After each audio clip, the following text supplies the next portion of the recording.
My name is Sarah, and I owned a small salon in Camden. Nothing fancy, just a neighborhood place where locals came for cuts and colors. The salon had been in my family for 3 generations. My grandmother started it in the 1940s, my mother took over in the 70s, and I inherited it in 2005. The place was filled with vintage mirrors, some of them antiques from the original shop. I never thought much about those mirrors until Amy Winehouse walked through my door. It was March 2009 when she first came in. She didn't make an appointment, just showed up on a rainy Tuesday afternoon when the salon was empty. I almost didn't recognize her. She was wearing oversized sunglasses and a baseball cap pulled low, but that distinctive voice gave her away immediately. "Are you Sarah?" she asked, glancing around nervously. "My friend Jazz said you discreet." I nodded, studying her face. Up close, Amy looked exhausted. Her famous beehive was flat and greasy, her signature winged eyeliner smudged. But there was something else, something in her eyes that reminded me of a cornered animal. "I need someone who works alone," she continued. "No assistants, no other clients around. And I need to know you won't talk to the press." That's how our relationship began. Amy became my Tuesday regular, always booking the last appointment of the day so we'd have complete privacy. In the beginning, she was exactly what you'd expect from someone constantly hounded by paparazzi, paranoid about privacy, jumpy around cameras, always checking the windows for photographers. But she was also incredibly vulnerable. Once the salon door was locked and the blinds were drawn, Amy would relax slightly. She'd tell me about her music, her struggles with her father's management company, her complicated relationship with Blake.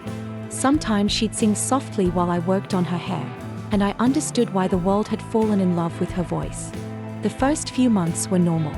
Amy would come in looking disheveled, and I'd restore her signature look, the towering beehive, perfectly applied makeup, that classic 60s style that had become her trademark. She always left looking like the Amy Winehouse the world expected to see. But something started changing during our sessions in late 2009, early 2010. It began with small things that I initially dismissed as quirks or anxiety. Amy would flinch when she caught sight of herself in certain mirrors.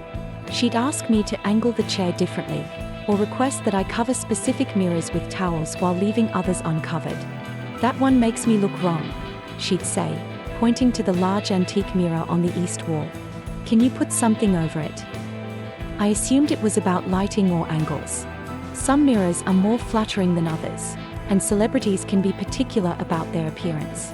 But Amy's requests became increasingly specific and strange. She developed a ritual around the mirrors. Before sitting down, she'd walk around the salon, looking into each reflective surface one by one.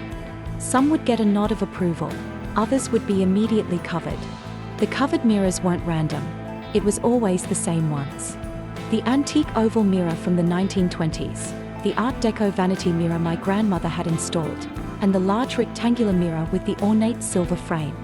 "Those ones lie," Amy told me when I asked about her mirror preferences. "They show things that aren't real." I thought she meant they were distorted or had poor silvering.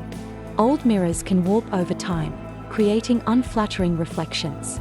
But when I looked in those same mirrors myself, they seemed perfectly normal. The first time I noticed something was genuinely wrong was during a session in December 2010. I was working on Amy's roots, touching up the black color that had started to fade. She was staring straight ahead into the main mirror, one of the approved ones, when she suddenly gasped and gripped the arms of the chair so tightly her knuckles went white. "Did you see that?" she whispered, her voice trembling. I looked up from sectioning her hair. "See what, love?" Amy's eyes were locked on her reflection, wide with terror. She smiled, but I wasn't smiling. I looked in the mirror. I saw Amy, pale and thin, with half her hair in foils and a look of genuine fear on her face. Nothing unusual, certainly nothing smiling. "Who smiled?" I asked gently, thinking perhaps she was having a medication reaction or was more intoxicated than I'd realized. Amy slowly turned to look at me directly, not through the mirror. When our eyes met, I felt a chill run down my spine. There was something different about her gaze, deeper, older, like she was looking at me through someone else's eyes. Her The one in there. She's not always me. That's when Amy told me about the voice. She said she'd started hearing someone talking to her through mirrors, but only in reflective surfaces she didn't recognize or trust. The voice claimed to be another singer, someone from decades past who had died young and been forgotten by the world. She tells me she was famous once, Amy whispered, still avoiding the mirror. In the 1940s. Says she had a voice like mine, but the industry chewed her up and spat her out. Died in a hotel room when she was 27, overdosed just like they're all expecting from me. Amy explained that this entity, she called her Margaret, though she wasn't sure if that was the spirit's real name, had been trying to communicate with her for months. At first, it was just whispers she could barely hear, sounds she dismissed as her imagination or the effects of her medication. But gradually, the voice became clearer, more insistent. Margaret says she's been waiting for someone like me, Amy continued. Someone with the same kind of voice, the same kind of pain. She wants to finish what she started, wants to perform again, wants to feel the love of an audience one more time. I tried to reassure Amy, suggesting that stress and exhaustion might be causing hallucinations. But she shook her head vigorously. No, Sarah. This isn't in my head. Look. Amy pointed to the main mirror. As I watched, she began to sing softly, just a few bars of Rehab. Her reflection seemed to move normally at first, lips syncing with the words. But then I noticed something impossible. The reflection continued singing for several seconds after Amy had stopped. I blinked hard, certain I was imagining things. But Amy saw my expression change. You see it now, don't you? She said quietly. She's getting stronger. From that day forward, our sessions became increasingly tense. Amy would only look in mirrors when absolutely necessary, and even then, she'd cover her eyes between glances. She started wearing sunglasses throughout most appointments, claiming the eye contact with her reflection was becoming too intense. She wants to trade places, Amy told me during a session in February 2011. Says all I have to do is look long enough, deep enough, and she can step through.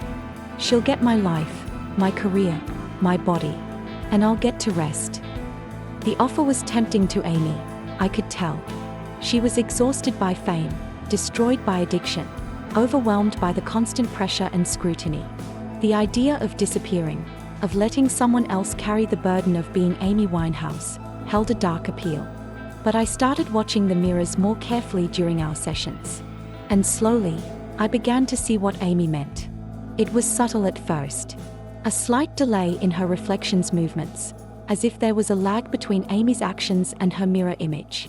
Sometimes the reflection would blink when Amy's eyes were closed, or turn its head when Amy was looking straight ahead. But the changes became more pronounced over the following months. The reflection started looking different from Amy herself. Sometimes it appeared healthier, fuller cheeks, brighter eyes, stronger posture, as if the entity was showing Amy what she could look like with proper care.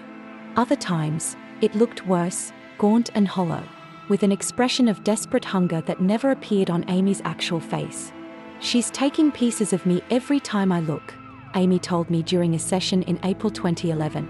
My memories, my songs, bits of my personality. In exchange, she gives me pieces of herself, her pain, her desperation, her anger at being forgotten. Amy described feeling invaded by foreign memories. She'd remember performing in clubs that had been demolished before she was born, singing songs she'd never written, meeting people who had died decades ago. These weren't dreams or fantasies. They felt completely real, complete with sensory details and emotional connections. Yesterday I spent an hour crying over a man named Tommy, Amy said, tears streaming down her face. I was devastated that he'd left me, heartbroken that he'd chosen his wife over me. But I've never known anyone named Tommy. Those are her feelings, her memories, and they are becoming mine. The entity was methodically replacing Amy's identity with her own. Amy's musical style began shifting subtly. Her phrasing became more old-fashioned, her vocabulary peppered with slang from the 1940s. She started writing songs in a completely different style, jazz standards that sounded like they belonged in a smoky nightclub 70 years ago. She's teaching me her songs, Amy explained. Says they are better than mine, more authentic. And the terrible thing is, Sarah, they are better. They are beautiful and heartbreaking and real in a way my music never was. Amy became convinced that Margaret had been influencing her work for longer than she'd realized. She started analyzing her biggest hits, looking for signs of supernatural intervention. Rehab wasn't entirely mine, she confessed. I remember writing it, but when I listen to it now, I can hear her voice underneath mine. She helped with the melody, guided my hand when I was struggling with the lyrics. All my best work has her fingerprints on it. This revelation terrified Amy more than anything else. If her talent wasn't entirely her own, if her success was built on supernatural collaboration, then what was she without Margaret? The fear of losing her musical ability made the entity's offer of complete possession almost irresistible. Our sessions became a battleground. Amy would stare into the approved mirror, trying to communicate with Margaret, attempting to negotiate terms for her surrender. I watched these conversations with growing horror, seeing Amy's reflection become more animated, more independent, while Amy herself seemed to fade. She promises it won't hurt, Amy told me after one particularly intense mirror session. Says I'll just slip away, like falling asleep, and she'll take care of everything else. But Amy was also fighting back. She'd developed techniques to disrupt the entity's influence, sudden movements that her reflection couldn't anticipate, speaking in languages Margaret didn't understand, covering the mirrors mid-conversation to break the connection. I won't let her have my friends, Amy said fiercely. She can take my career, my fame, even my voice. But she can't have the people I love. She doesn't understand love the way living people do. The battle intensified throughout the spring of 2011. Amy lost significant weight, not just from her ongoing struggles with addiction, but from the energy required to maintain her independence. She described feeling stretched thin, as if she was being pulled in multiple directions simultaneously. Some mornings I wake up and don't know which memories are mine, she admitted. Did I really date Blake, or was that Margaret with someone else? Did I write back to Black about my heartbreak, or hers? She's mixing everything together, and I'm losing track of who I am. Our final session was in June 2011, just a month before Amy died. She arrived looking more fragile than I'd ever seen her, like a ghost of herself. Her hands shook as she sat down, and she immediately asked me to cover all the mirrors except the one directly in front of her. I need to see her one more time, Amy said, her voice barely audible. I need to try to make a deal. I covered the mirrors as requested, but I was terrified. Amy had been losing ground to Margaret for months, and I feared this might be the session where she finally surrendered completely. Amy stayed into the remaining mirror for nearly an hour without speaking. I watched as her expression shifted between her own features and something else entirely. Older, more confident, hungrier. Her posture changed, becoming more upright and theatrical. Even her breathing pattern shifted, becoming deeper and more controlled, like someone trained in classical vocal techniques. When she finally spoke, it wasn't quite her voice anymore. The tone was deeper, the accent subtly different, with a mid-Atlantic quality that belonged to a different era. She says she'll let me go, Amy said, though it sounded like someone else speaking through her mouth. But only if I give her everything. All my memories, all my music, all the love people have for me. She wants to become me completely, and she wants me to disappear entirely. I stepped closer, my heart racing. Amy, don't listen to Sarah. She turned to look at me, and for a moment, her eyes looked completely black, like pools of ink. If something happens to me, if I don't make it, I need you to remember the real me. The one who came here scared and alone. The one who just wanted to make music without all the pain. Not whatever she turns me into. Amy stood up abruptly, her movement sharp and decisive in a way that was completely unlike her usual hesitant manner.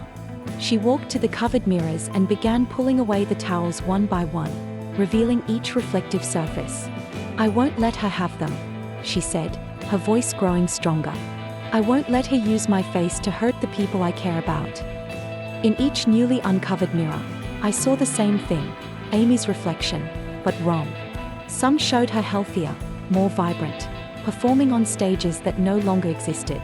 Others showed her aged and bitter, consumed by decades of resentment. But in every reflection, the eyes were different, calculating, predatory, ancient. "Remember me as I really was," Amy said, turning back to me. For just a moment, her eyes were her own again, brown, frightened, but determined. "Don't let the stories they tell about me afterward be all that's left." She hugged me then, quickly and desperately, like someone saying goodbye forever. Then she walked out of my salon, and I never saw her again. A month later, Amy Winehouse was found dead in her home. The official cause was alcohol poisoning, blood alcohol content of 0.416%, more than 5 times the legal limit. But I knew better. The Amy Winehouse who died wasn't the same woman who had been coming to my salon for 2 years. The entity in the mirror had finally gotten what it wanted. I closed my salon shortly after Amy's death. I couldn't look at those mirrors anymore, couldn't work in a space where I'd watched someone I cared about slowly disappear. I had the antique mirrors removed and destroyed, though I'm not sure it made any difference. Because Margaret didn't stay trapped in my salon mirrors. In the weeks following Amy's death, I started seeing her everywhere, in storefront windows, in bathroom mirrors, in the reflection of my phone screen. Always watching, always smiling that satisfied smile.